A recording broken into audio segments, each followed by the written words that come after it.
Then he raises his staff, and the wind comes. A study published in 2010 by researchers at the National Center for Atmospheric Research modeled the Exodus crossing using modern fluid dynamics.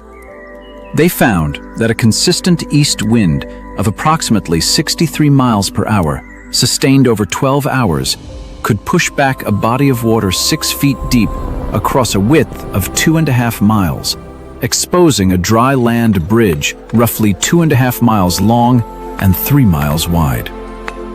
Their models showed the exposed crossing would remain stable as long as the wind held. When the wind stopped, the water would return, and rapidly and completely, in a matter of minutes.